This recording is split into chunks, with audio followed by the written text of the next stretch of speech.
Hello everyone, I am Deepti Singh, your admissions counselor for Japanese universities. So we have been sharing videos about differences between studying in India and studying in Japan.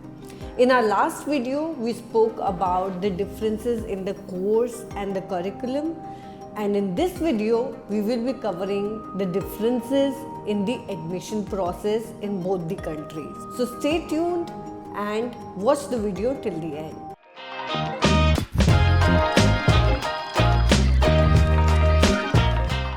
So talking about the differences between the admission process in India versus in Japan, the major difference, the most important difference is that in India, all the admissions are primarily dependent on your academic capabilities. आपके जो academic grades होते हैं, they determine which college, which university you will go to. Entrance exam जैसे कि NEET हो गया या फिर CUET हो गया या IIT JEE हो गया, कोई भी एंट्रेंस एग्ज़ाम की अगर आप बात करेंगे इंडिया में, that is designed primarily to know your academic capabilities. Now honestly अगर आप मेरी ओपिनियन पूछेंगे तो मैं आपको ये बता सकती हूँ कि एग्जामिनेशन अपीयर करना, यानी कि एग्ज़ाम अपीयर करके उसको क्वेश्चंस को आंसर करना और नॉलेज, ये दोनों ही बहुत अलग चीज़ें होती हैं. एग्ज़ाम ले पाना अपने में भी एक स्किल होती है. I am saying that because when you read questions, उनको एनालाइज करना, अंडरस्टैंड करना और अपने आंसर्स को अकॉर्डिंगली फ्रेम करना, and most importantly given the time frame, limited time frame, उसी टाइम फ्रेम के अंदर आंसर कर पाना, लिख पाना, सोच पाना, ये अपने में एक अलग कैपेबिलिटी होती है. और ऐसा नहीं है कि अगर आप एग्ज़ाम अच्छे से अपीयर नहीं कर पाते तो इसका मतलब ये है कि आप एकेडमिकली ब्राइट नहीं हैं.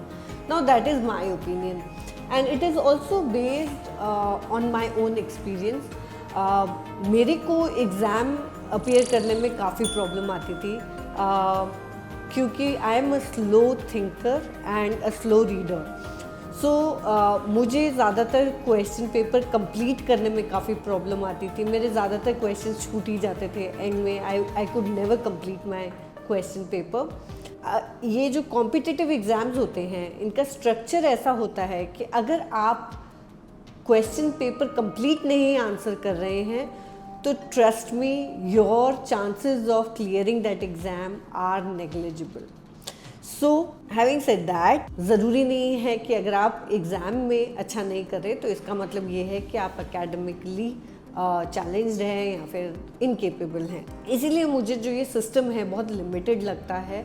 बट जापान में जो जापान का सिस्टम है, I can tell you about that. So Japanese universities में जो सिलेक्शन प्रोसेस होता है, that is not limited only to your academic capabilities. First step जो होता है एडमिशन प्रोसेस में जापान में, that will be the document screening. और जो डॉक्यूमेंट स्क्रीनिंग होता है उसमें आपके सिर्फ एकेडमिक डॉक्यूमेंट्स नहीं देखे जाते हैं, आपके सिर्फ रिजल्ट नहीं देखा जाएगा 10th 11th 12th का, बल्कि आपके एक्स्ट्रा करिकुलर प्रोफाइल पे भी फोकस होता है. हो सकता है कि आपने एकेडमिकली आप एवरेज हो, but at the same time आपकी जो सॉफ्ट स्किल्स हैं, जैसे कि लीडरशिप स्किल हो गई या फिर कम्युनिकेशन स्किल्स हो गई, ये सब हाई हो सकती हैं. And that definitely means that you excel in other areas.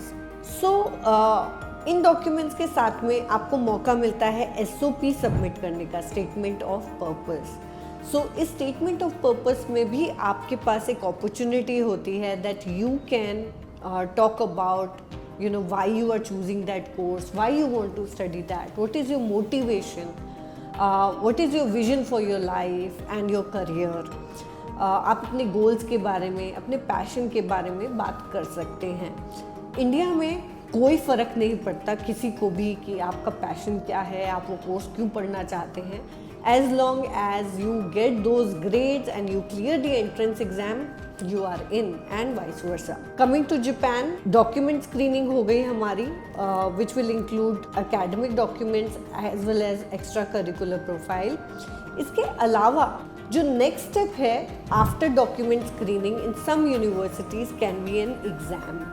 So obviously exam भी कुछ यूनिवर्सिटीज़ के केस में एप्लीकेबल है। सो आपका एक पूरा उनके पास बायोडेटा आ जाता है with document screening and then there is an exam to evaluate you academically again based on their criteria. कुछ यूनिवर्सिटीज़ में एग्ज़ाम नहीं होता है और सीधा इंटरव्यू होता है। Now again according to me interview is a very important platform. आपकी जो कम्युनिकेशन स्किल्स हैं, आपके जो पैशन हैं, आप ये सारी बातें एक इंटरव्यूअर को खुद बता सकते हैं पर्सनली। ऐसा कोई प्लेटफॉर्म इंडिया में तो नहीं मिलता है जब आप एडमिशन के लिए अप्लाई करते हैं इंडिया में, and I think that's a huge drawback. अब हम एंट्रेंस एग्ज़ाम की बात कर लेते हैं। सो एंट्रेंस एग्ज़ाम में इंडिया में कोर्स पे डिपेंड करता है कि आपको कौन सा एंट्रेंस एग्ज़ाम लेना है। इंजीनियरिंग के लिए if you are targeting IITs of course you will be targeting JEE। अगर आप मेडिकल सर्विसेज में जाना चाहते हैं then of course you will be targeting NEET and there is this common entrance exam now for many courses. Japan में एक common entrance exam है for international students जिसको EJU बोला जाता है। We have done a very detailed video here on EJU. If you want to study in any of the Japanese universities, you can appear for EJU. It's not mandatory in most universities, and the choice of subjects will depend on जो भी आपको course पढ़ना है उसके basis पे आप EJU ही exam, एक ही exam है, उसी में आप अपने सब्जेक्ट सिलेक्शन को डिफ़र कर सकते हैं based on what you want to study in your undergraduate और ग्रेजुएट कोर्सेज। So these are the major differences between studying in Japan and India. आप मुझे कमेंट्स में ज़रूर बताइएगा which system do you think is better, you think कौन सा system आपको फेयर लगता है, कौन सा सिस्टम आप प्रेफर करते हैं। So it will become a very good and healthy discussion. For more such videos and such content please make sure you like this video and you subscribe the channel. Thank you for watching the video. Thank you.